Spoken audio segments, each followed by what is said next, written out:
Pete Francis for Blues Rock Review, and joining me today is Anthony Gomes, who has a new album coming out on October 16th, Containment Blues, the follow-up to 2018's Peace, Love, and Loud Guitars, which was voted Blues Rock Review's #1 album of that year. Anthony, how are you? I'm doing well. Thanks, Pete. Happy to be here, man. Yeah, so Containment Blues is a bit of a different album than Peace, Love, and Loud Guitars. Why don't you tell us a little bit about that? Well, so the pandemic hits, right? And all of a sudden, the 100 gigs that we had lined up were no longer there. And you are about 90% done, I would say, an album much like Peace, Love, and Loud Guitars. It's called Rock and Roll Blues Man. And it's very sassy and it's very in your face. And it just didn't seem right to finish that album. It's sort of like telling a knock-knock joke at a funeral. It might be the world's greatest knock-knock joke, but it's not. The timing just isn't right. So we put that on the shelf, and we just decided to create an album. We didn't know what it was going to be. We didn't know what the journey would take us. Originally, it was a singer-songwriter thing. We said, well, since this is such a personal time, let's have one microphone, one acoustic guitar, and a voice. But we're perfectionists, right? So it was like, well, what if there was a little electric guitar solo? And what if there was just a groove? And I really dig Larkin Poe. And then we thought, well, what if we sort of take that vibe of the one-man band and then put, like a kick drum and, oh, God, the kick drum sounds good. What if there was a snare and some so it sort of just evolved naturally that way. And the cool thing was we let the album take us to where it was going to go. And somewhere in the process, it reminded me of Rod Stewart's early solo albums. He was in the Faces and, these rock songs, but he also liked R&B and acoustic rock. And so we sort of thought, well, maybe Containment Blues will sort of be this. The thing that I'm most proud about this album is that it's a different shade of the same color. I feel it doesn't sound out of place with our catalog, but it is different. And as an artist, challenge yourself to get out of your box. It's not always an easy thing, and I feel really positive about the whole experience. How do you feel you challenged yourself with this album? Well, first of all, I'm not a great acoustic guitar player. And truth be told, on our other electric records, I used to get somebody to play like the little strummy acoustic parts, just because I wasn't that great at it. And I worked really hard, and all the acoustic playing on this album, I'm doing. So there was a challenge. It was a challenge in COVID times to create an album when you had the social distance. And interesting thing is, this is a very emotional album, and it was trying to capture the feeling of what was going on. And I felt like this is a global thing. This isn't just a Canadian thing or an American thing. This is a worldwide event. And I wanted to represent the world on this album. So we have contributions from people from Venezuela, Brazil, Russia, China, Sweden, 3 continents, and people whom I've never met before. And they were contributing, and we tried some other people, and maybe it just didn't work or it was a little too far from center. But I think it gives this album also a little bit of a different flavor and a world vibe, which was another way of pushing the artistry of this album. My manager, too, was like, I love doing all the guitar tricks and the feedback and the craziness. And he's like, okay, I want you to be mature on this album. I'm like, I don't want to grow up. His name's Peter Carson. I'm like, no, man, I want to raise hell and turn it up to 11. But he said, no, man, I want every note that you play on this guitar to do 2 things: to be an extension of your voice, and there's not one wasted note. And so that was very cool. And another thing he strived to do was to make the performances very natural sounding. So for me, that's 1 or 2 takes. After the 3rd take, it starts sounding a little forced or unnatural. So I had to go in with a high level of performance right off the bat. So, for everybody watching, you probably think, well, don't you just always do it in one take? And then, oh, yeah. But this time around, yes. And I think we'll take some of these lessons and apply them to finishing up Rock and Roll Blues. Another cool thing. And obviously, there's some serious topics on the album, and a lot of it being inspired by the pandemic. But one thing I've always appreciated about your music is your ability to inject humor. And with the title track, you do that. And you're singing about the mother-in-law taking the last roll of toilet paper. Obviously, we dealt with the toilet paper epidemic of 2020 when no one could get toilet paper. I think it's great how you inject humor into your music. Well, you know what? Early on, Pete, in my career, I was very serious. I wanted to change the world, and music is the medicine and unity, and I still believe that. I still subscribe to that. But after a while, that gets a little heavy. And I think if you really want to hit people with something heavy, you tell a joke, tell something funny. I don't know, the whiskey made me do it, and then boom, you hit them with something serious. Their guard is down, and it really resonates as opposed to 90-minute show of let's make the world a better place. I think as an artist, I've tried to find a better balance that suits what we do. Yeah, you've already released 3 music videos for this album. Just how important do you feel releasing music videos on a regular basis is these days? I think it's the way that people hear music. You work so hard on an album. I think what's very important for artists is to get out of their brain. You work hours and weeks and months, and you craft this perfect album, and then you give it to somebody, either on a CD or a download, and you expect them to digest this music and go, oh my gosh, on track 8, falsetto vocal thing you did, really moving. No, that's not. In today's world, it's the loudest kid in the classroom gets the attention. So I think in order for people to hear your music, they have to see it. And we're doing something very bizarre. We're releasing a video a week till the release of the album, and I think we're just going to keep on doing that, which is a very daunting task. I mean, it takes a lot of time and effort and commitment to do that, but I think it's fun. I think it's fun for the fans, and we're trying to vary our videos so they're not the same. Here's us playing in a warehouse. Oh, we get video 2. Here's us in the warehouse again. I'm wearing a different hat band on this video. So we've just tried to visually create the story that goes along with the music. But a very long answer to your short question. Yes, video is very important. Yeah, and speaking of important videos now, online pay-per-views seem to be gaining a lot of prominence right now. What are your thoughts on online pay-per-view shows? Well, here's the interesting thing in the music economy of 2020 or 2019. 20 years ago, it used to be that half your income was generated from album sales, and the other half was generated from live sales. Well, then Pandora comes and Spotify and streaming and people, burning your album. So that revenue went from 50% to 10%. And then 90% came from your live gigs. So people like Elton John said, that's okay. Nobody's buying albums anymore. I'll just charge $300 a ticket. Well, now nobody's buying any tickets because there's no gigs to be had. So out of necessity, we started to do these little acoustic shows, and people would donate some money to help pay the bills. Thank you, by the way, everybody, for doing that. But after a while, that kind of gets old. There's my favorite artist in their living room playing acoustic guitar. So I think that the pay-per-view is the next logical step to keep fans engaged and to give them new content. I think it's cool. I think it's a great thing, and maybe a wave of the future. And this way you can see your favorite band in your living room and until they can come back to your town.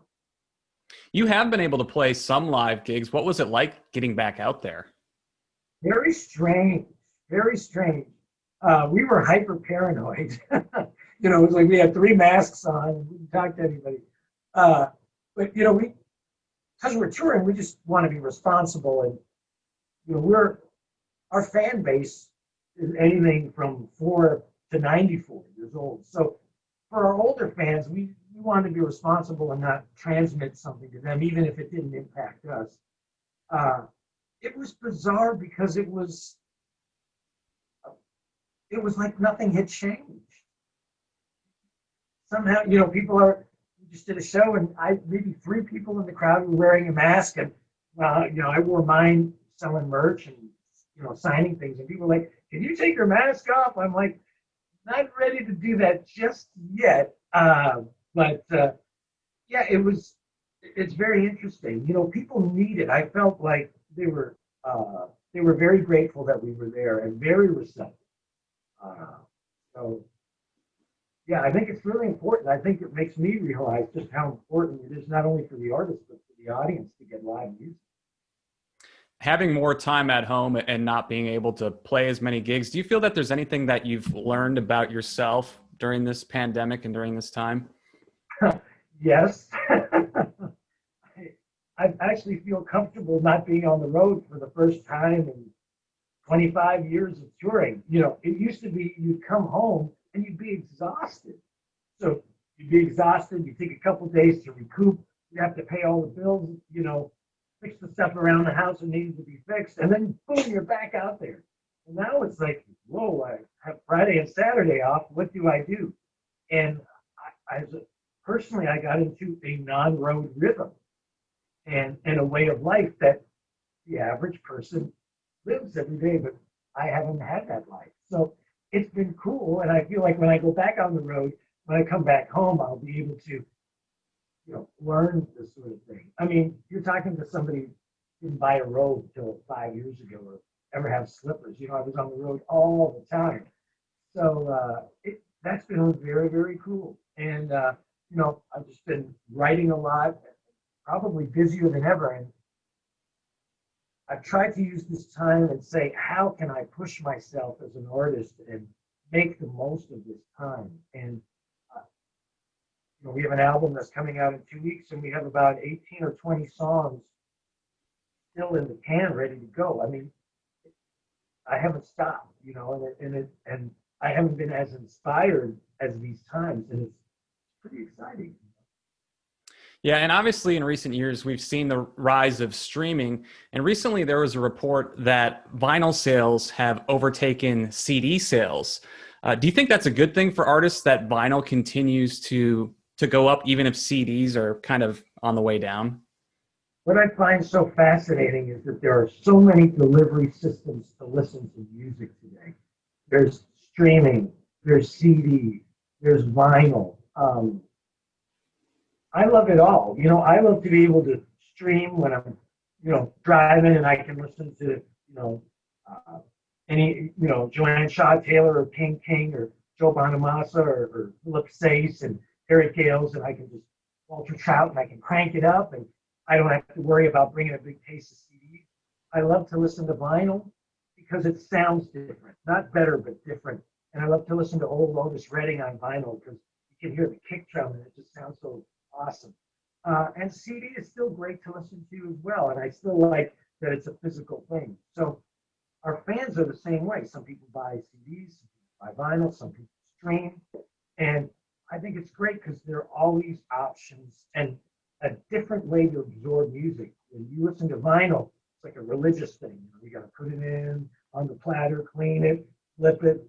So I think it's pretty exciting. And I think vinyl is great because I think it's bringing back artistry and the side. You know, it's important because the artwork is all of a sudden important again.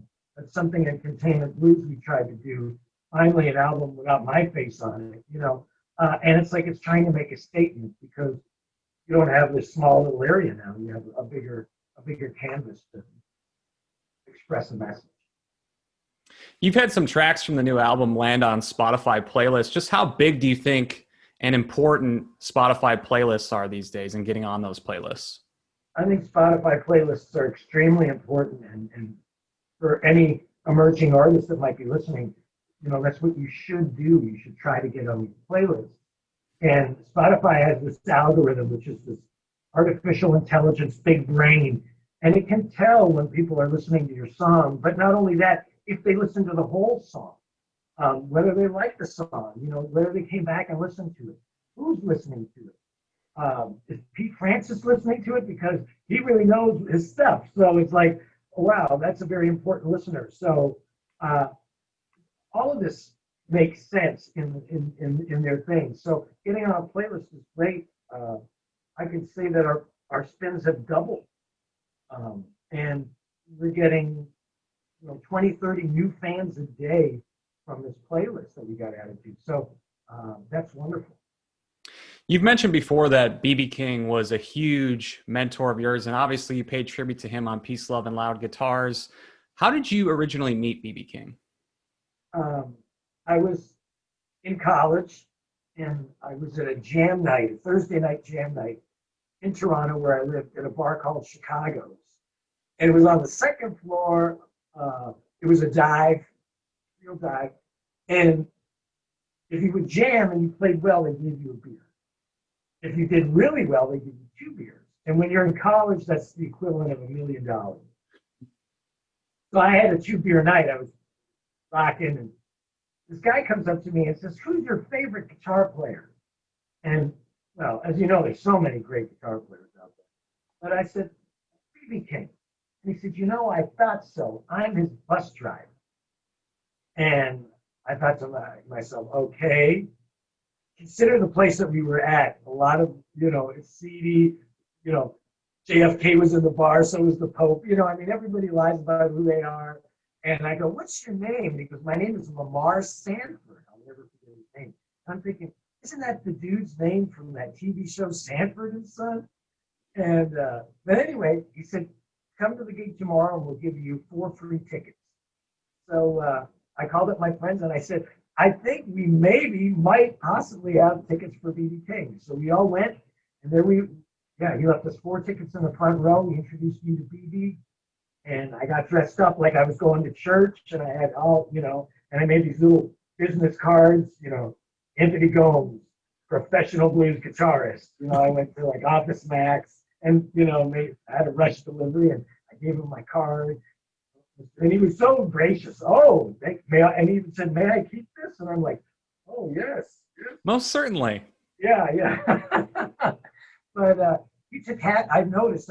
I waited till everybody was done. They had to lie to him and say that nobody else wanted to meet him because he was in his late 60s, early 70s then.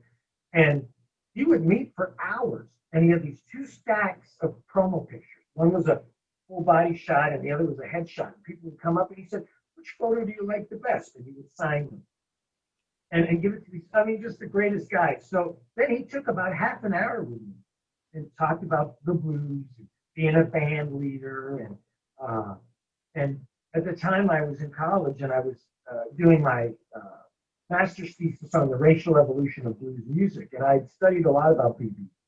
And I studied that he had done so many wonderful things as an ambassador, like intentionally playing in venues that were accessible to all ethnicities, sort of on the border if a city was segregated, and he welcomed everybody. And I just shared that with him. I said, "Man, I'm a fan of, you're 60-something years old and you're better than everybody else, and it's pissing me off. And not only that, you're just such an awesome ambassador." And we just struck up this great relationship, and he nurtured my career like so many others. And what a debt of gratitude I owe this man, and we all owe him. And just the humility he had, that resonated with me. I was like, this guy can back it up. He can be the world's biggest jerk, and nobody could say anything. Instead, he's the world's nicest man, and maybe we should learn something. So, it really it impacted quite a bit. Yeah, that is so cool, and just a great story. Yeah. Looking at living guitar players today, if there's anyone you could share the stage with, who would you want to play with? Step back, just so I could be humiliated. I'm really into that. Yeah, have an old guy just kick my butt all over the stage. To me, I love Jeff's playing, and he's not fast. You know, there's a lot of guys that are quicker. His technique is incredible, though. He works the volume. But to me, it's a voice. It's so vocal-like, and you take 10 other awesome guitar players. I mean, I'm talking about the world's greatest, and like 9 out of 10 will go right, and Jeff somehow goes left and makes it work. And I think that's why he's a guitar player's guitar player, just because I think he surprises us with things that he does. Even the song Isolation he did with Johnny Depp. I was getting goosebumps, man, on the guitar solo. I'm like, oh my gosh, this guy's so amazing. So that would be somebody. And, one of my favorite bands is the Jeff Beck group with Rod Stewart singing. So I even look, I'll put the guitar down and let's do Blues Deluxe. I'll just sing, you got this, Jeff. That'd be a lot of fun. All right, Anthony, Containment Blues comes out October 16th. Any final thoughts before we let you go? No, I'm just really excited for everybody to hear the album, and I'm wishing everybody stay healthy and safe out there. And I have a good feeling we're going to be out wherever you may be very shortly. Sounds good. Thanks a lot for the time. We appreciate it. Thanks, Pete.